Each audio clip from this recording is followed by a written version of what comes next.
these are the things that you will find in the bag that you pick up from the library if you had registered online for the Crochet Along with Carol, with Miss Carol program. First of all, there'll be a guide for you. This has instructions, it has definitions of the terms that we'll be using in the videos, and also instructions on how to do the chain that we talk about in today's video, as well as the pattern that we will be using next month to do the dish rag. You also have a cake of acrylic yarn that you can use. There's enough here to make the dish rag and a few chains with.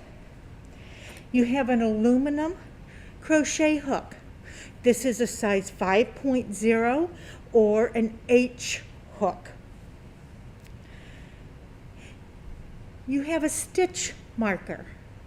This will help you as you're starting to work on projects to know what your last stitch in a row was and where to make that last stitch before you turn and start your other row. And finally, when you go to finish your piece, you're going to need a yarn needle, which you have included in your bag, in order to weave those ends into the piece so that it looks nice and neat. Hi, this is Crochet Along with Miss Carol from the Bloomingdale Public Library. And today we are going to learn how to make a basic chain. If you're joining me and have been registered for the program, you will have picked up, I hope, your bag with all of your materials in it. We'll go over those in a few minutes. And let's go ahead and get started. First, we're going to talk about yarn. Today, we're going to be working with acrylic yarn. Here's a picture of the label of the yarn that we're using. You will notice that this is a size 4. It tells you what size crochet hook to use, and it'll tell you how much yarn you have on your skein. You have a portion of a skein of yarn in your bag.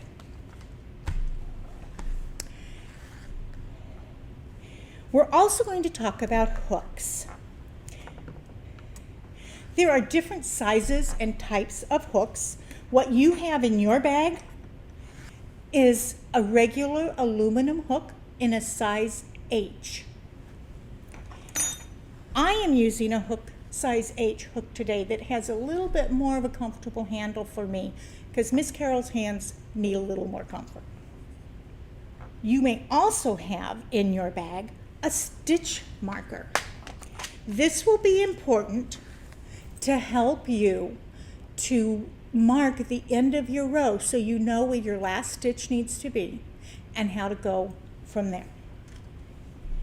We're going to talk about your hook and how to hold it. There are different ways to hold your hook. My preferred grip is called the pencil grip, and I hold it just like if it were a pencil. The top of the hook comes up over my knuckle, and the bottom of the hook, or the hook portion of it, comes down from my fingers. Some people prefer a knife grip, where they hold the handle of their hook in their hands like they were going to be cutting a piece of meat with their knife. Now we're going to talk about how to hold your yarn.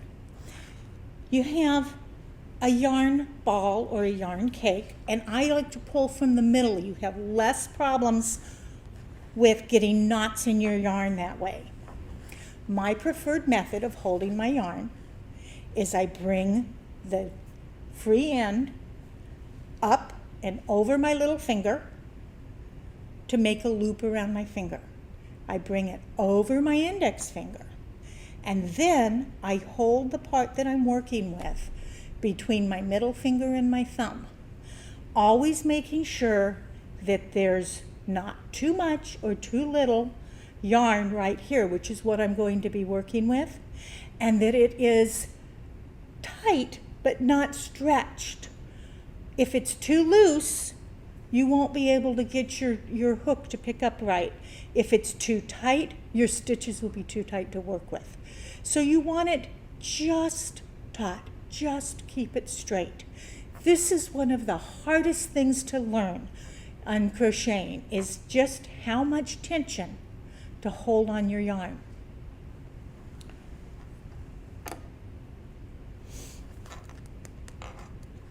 Now, we're going to start to make a chain. First of all, what is a chain? A chain is a series of slip knots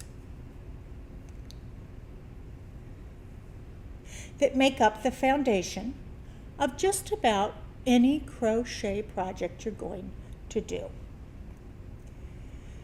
So I'm going to just do a chain here to show you what it's going to look like, and then we'll go back over it and go over each step of how I made it. This is what your chain should look like when you're done.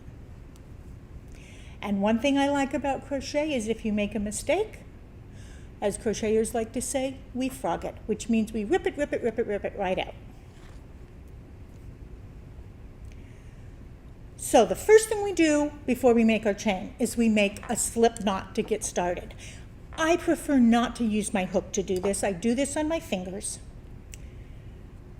I take my yarn, I wrap it around my index finger. I bring my working end of my yarn back behind my loop. I stick it through, grab the loop, pull this end down, and I have a slip knot. You'll notice that I leave quite a bit of tail here. When I'm done with my project, I'm going to use a yarn needle and weave this back into my project. So I want to make sure I leave enough of a tail so that I can weave it in securely and that it doesn't come undone when it's washed.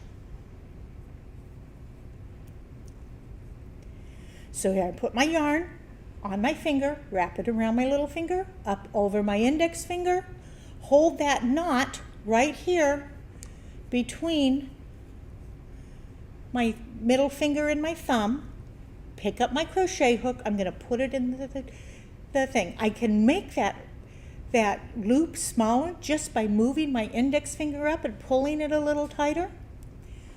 Now, I'm going to take my hook.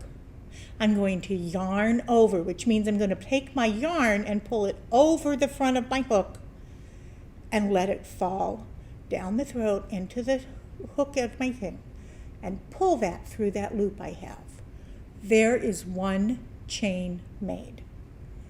I'm going to do that again. Yarn over, pull it into the groove on my hook, pull it through the loop and up. Yarn over, into the groove on my hook, pull it through and up. Now, you'll see my loops are about the same size, about the same tension, because I'm holding the tension on my yarn at a steady pace.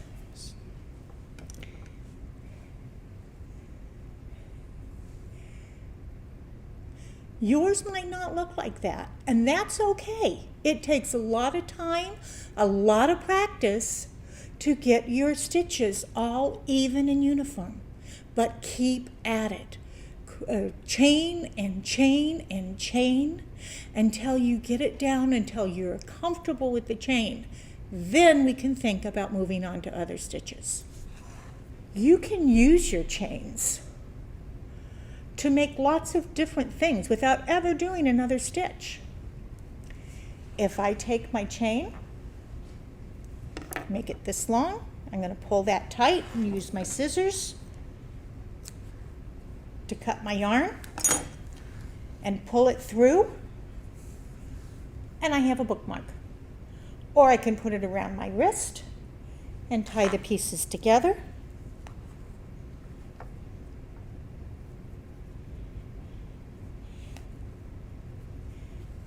And I have a friendship bracelet. So go ahead and chain to your heart's content. Make things for your friends and your family. And we'll see you next time on How to Make a Dish Rack.